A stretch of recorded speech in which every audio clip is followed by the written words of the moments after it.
Voici le résumé du livre Le pouvoir des habitudes, écrit par Charles Duhigg.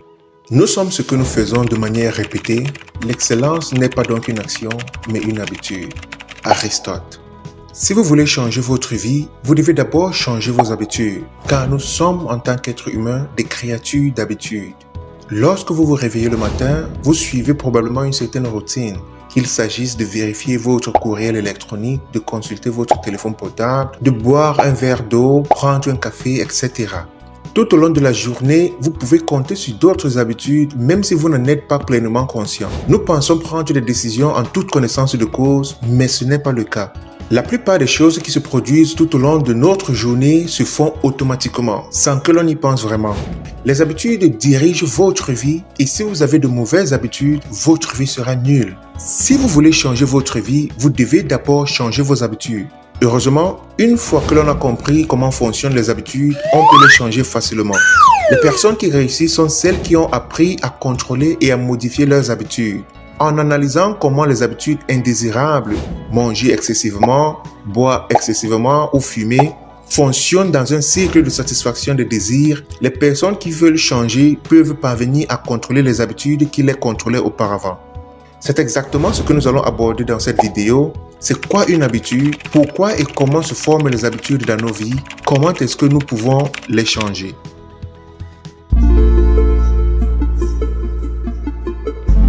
Bonjour et bienvenue sur cette chaîne, moi c'est Landry Yenguer et si vous êtes intéressé par le développement personnel, l'éducation financière et la lecture, je vous invite donc à vous abonner maintenant et à cliquer sur la cloche de notification. Laissez aussi un pouce bleu afin que nous puissions apprendre et grandir ensemble. Une habitude est une activité qu'une personne décide intentionnellement d'effectuer une fois et qu'elle continue à faire sans avoir à s'en préoccuper car elle se produit avec une certaine fréquence. Dans ce livre, Le pouvoir des habitudes, l'auteur explique que les habitudes naissent du fait que le cerveau cherche constamment des moyens d'économiser des efforts. En effet, les habitudes diminuent l'effort auquel notre esprit est soumis au moment où nous effectuons certaines tâches. L'apprentissage de la conduite automobile en est un exemple. Au début, cela peut sembler difficile, mais avec le temps, la routine devient automatique, c'est-à-dire qu'elle demande moins d'effort mental. Le cerveau contrôle les fonctions complexes de l'organisme et il est encore plus utilisé lorsque nous apprenons quelque chose de nouveau pour la première fois. Lorsque des actions sont effectuées de manière répétée, elles ne sont plus contrôlées par le cerveau car cela est inefficace. Ces actions sont devenues des habitudes et sont effectuées avec très peu d'activité mentale. Lorsqu'une activité atteint les ganglions de la base, elle devient une réaction au lieu d'être une chose à laquelle il faut penser. Une fois qu'une action est dans les ganglions de la base, il est difficile de la déloger et c'est pourquoi il est difficile de se débarrasser d'une mauvaise habitude. Et comme le dit Zig Ziglar, toutes les mauvaises habitudes commencent lentement et progressivement et avant que vous ne les découvrez, ces habitudes vous tiennent. Parfois, nous décidons de changer notre mode de vie et nous prenons des décisions bien réfléchies, mais elles ont du mal à tenir parce qu'elles ne sont pas des habitudes. Lorsque vous voulez faire un vrai changement dans votre vie, vous devez d'abord faire de ce comportement une habitude. Alors maintenant, nous allons voir comment transformer un comportement en une habitude. Tout d'abord, parlons de la boucle de l'habitude. La boucle de l'habitude se compose de 3 éléments: l'indice, la routine et la récompense. Comprenez bien ceci. L'indice est le déclic. Par exemple, vous passez devant un certain restaurant. Cet indice, également connu sous le nom de déclencheur, met votre cerveau en mode automatique. Ensuite, vous suivez une routine, vous mangez au restaurant et la commande vous donne la récompense qui est la nourriture savoureuse que vous aimez. Les indices peuvent être des sentiments ou des pensées ou ils peuvent être externes comme l'heure de la journée ou une image ou même un lieu. La routine est le comportement que vous adoptez une fois que vous avez été déclenché par le déclic ou l'indice. C'est le comportement qui conduira à une récompense. Celle-ci peut être émotionnelle, comme le fait d'être nerveux avant un examen, cognitif ou physique, comme le fait d'entrer dans le restaurant. La récompense est la raison pour laquelle nous effectuons cette routine particulière. Elle peut être physique, comme du chocolat ou du sucre, émotionnelle, comme un sentiment de bonheur, ou cognitive, comme le fait d'avoir appris quelque chose de nouveau. Si l'activité en vaut la peine, nous nous en souviendrons et elle deviendra une habitude, c'est-à-dire automatique. Maintenant que vous comprenez la boucle d'habitude elle-même, il est temps de parler de ce dont nous avons besoin pour faire perdurer l'habitude. Il s'agit de l'envie. Lorsque nous commençons à anticiper la récompense, l'action devient une véritable habitude. Elle devient automatique une fois que l'indice suscite une envie en vous. Vous serez alors prêt à faire de la routine pour obtenir la récompense. Lorsque vous vous réveillez et que vous avez instantanément envie de café, vous serez dans cette boucle d'habitude tous les matins à votre réveil. Par exemple, si vous voulez commencer à boire de l'eau tous les matins au réveil, faites en sorte que votre signal, c'est-à-dire votre déclencheur, soit simplement de vous réveiller. Cela sera votre signal pour aller boire de l'eau. La routine est de boire de l'eau, et bien la récompense est de se sentir bien et être hydraté au début de sa journée. Personnellement, je le fais pratiquement en mode automatique. Je n'y pense même pas quand je me réveille le matin. C'est ce qu'on appelle ancrer une nouvelle routine à une file d'attente existante. Il s'agit ici de lier votre nouvelle habitude à une chose que vous faites déjà. Cela rendra les choses beaucoup plus faciles parce que vous l'intégrez à votre routine quotidienne existante. Si vous voulez par exemple faire de l'exercice tous les jours, prenez l'habitude de vous entraîner quand vous vous réveillez le matin ou quand vous rentrez chez vous après votre journée de travail. Ce sera difficile au début, mais si vous continuez à le faire régulièrement, cela deviendra une habitude et vous n'aurez plus besoin d'y penser. Vous ferez simplement de l'exercice en rentrant du travail parce que ce sera juste une habitude. Voilà une façon simple de commencer une nouvelle habitude. Eh bien, pensez à une nouvelle habitude que vous essayez de développer. Peut-être la lecture des livres, la méditation, la consommation régulière des fruits et des légumes. Comment pouvez-vous inculquer cette habitude à une routine que vous avez déjà? Exemple simple, si vous voulez développer l'habitude de lire les livres de développement personnel chaque jour, vous pouvez vous décider de lire 2 à 5 pages d'un livre avant de vous jeter sur votre téléphone chaque matin. Avec un simple ajustement comme celui-là, vous serez capable de lire un livre de 50 à 150 pages en un mois. Ça, c'est déjà beaucoup pour un débutant.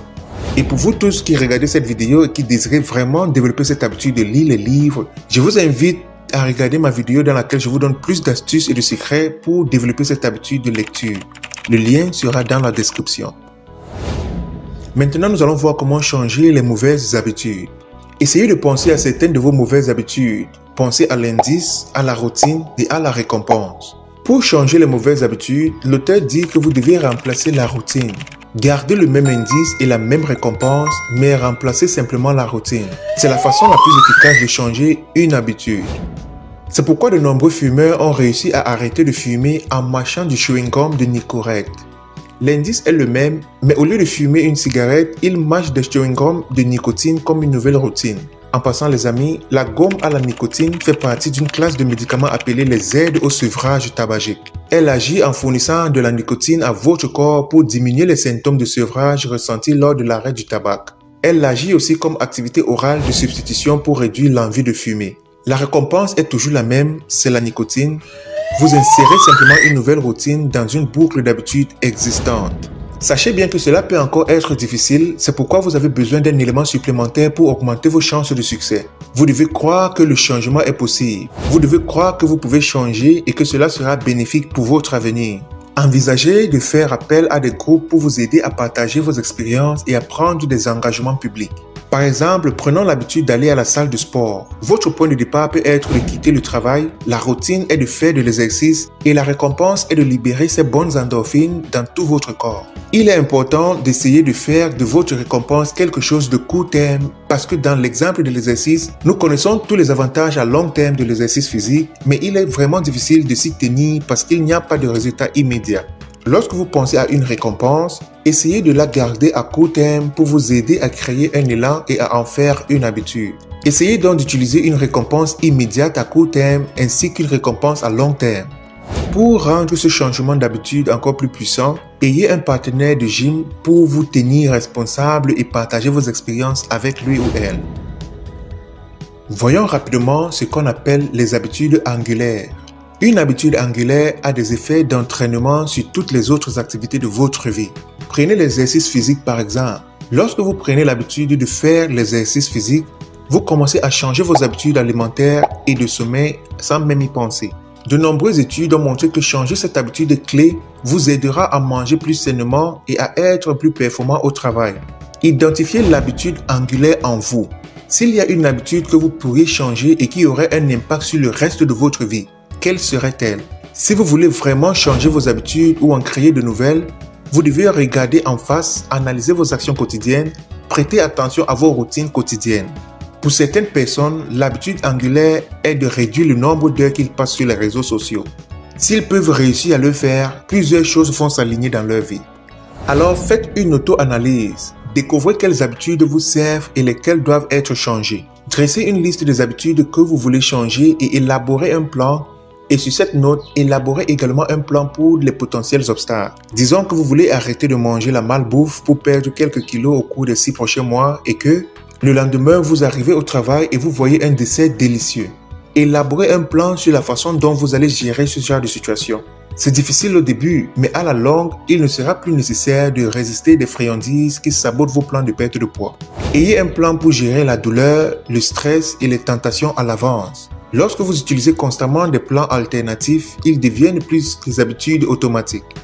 En conclusion, maintenant que vous comprenez comment fonctionnent les habitudes, vous avez les connaissances nécessaires pour les changer. Voici quelques conseils supplémentaires. Commencez par des petites choses et faites des améliorations progressives. Obtenez quelques petites victoires pour vous aider à prendre de l'élan. Si vous avez pour objectif de faire de l'exercice, commencez par 10 minutes par jour. Vous n'êtes pas obligé de commencer avec 1 heure d'exercice par jour. Commencez simplement par des petites choses. Utilisez votre volonté pour mettre en place des habitudes. Ayez une bonne raison de commencer ou de changer une habitude. Une bonne raison vous aidera à surmonter les moments difficiles. Acceptez le processus de commencer une nouvelle habitude. Les 20 premiers jours seront un peu compliqués, mais tenez bon et il vous sera difficile d'abandonner cette nouvelle habitude après 20 jours. Passez ce début difficile et le reste sera facile. Sur ce, les amis, je vous souhaite une bonne chance dans l'apprentissage de nouvelles habitudes. Merci d'avoir regardé cette vidéo. Si vous avez appris quelque chose aujourd'hui, je vous invite à vous abonner et à cliquer sur la cloche de notification. Laissez aussi un pouce bleu afin de permettre à ce que YouTube recommande cette vidéo à d'autres personnes. Félicitations à toi qui es resté jusqu'à la fin, très peu de personnes le font. Et pour cela, j'ai réservé une vidéo qui va t'intéresser. C'est le résumé du livre Atteindre l'excellence, écrit par Robert Greene. Le lien de cette vidéo va s'afficher maintenant sur l'écran. Tu n'as qu'à cliquer dessus. On se retrouve à la prochaine vidéo. À plus.